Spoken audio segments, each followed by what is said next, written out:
የረመዳን ጾም መቼ ነው የተደነገገው? በሁለተኛው ዓመተ ሂጅራ በሂጅራ አቆጣጠር መልእክተኛው ሰለላሁ ዐለይሂ ወሰለም ወደ መዲና በገቡ በሁለተኛው ዓመት የሞቱት በ11ኛው ዓመተ ሂጅራ መጀመሪያ አካባቢ ላይ ነው፣ ረቢዕ አልአወል። ስለዚህ ስንት ረመዳን ጾመዋል ማለት ነው? 9 ረመዳን ጾመዋል። 9 ረመዳን ጾመዋል ነብዩ ሰለላሁ ዐለይሂ ወሰለም። መጀመሪያ ሲደነገግ የረመዳን ጾም አማራጭ ነበረው፣ ወይ መጾም ወይ ምስኪን ማብላት፣ ወይ መጾም ወይ ምስኪን ማብላት፣ ከሁለት አንዱን መፈጸም ይቻል ነበር። ለምን በዚህ መልኩ አደረገው? ተድሪጅ ሂደቱ ለምን አስፈለገ? ድንጋጌው ለሰዎች እንዲቀል።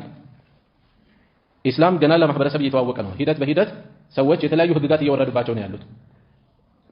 ምናልባት ከብዶ ቢታያቸው መበርገግ ወይም ለህጉ ጥላቻ እንዳይሰማቸው ሂደት ነበረው። ሁሉ ነገር ባንዴ አይደለም። ለምሳሌ ኸምር አስካሪ መጠጥ የተከለከለበትን ሂደት ብንመለከት ባንዴ ባንድ ሌሊት አይደለም የተቋጨው፣ በሂደት ነበር የተከለከለው። እዚህም ላይ ሂደት ነበረውና ወይ መጾም ወይም ደግሞ ምስኪን ማብላት።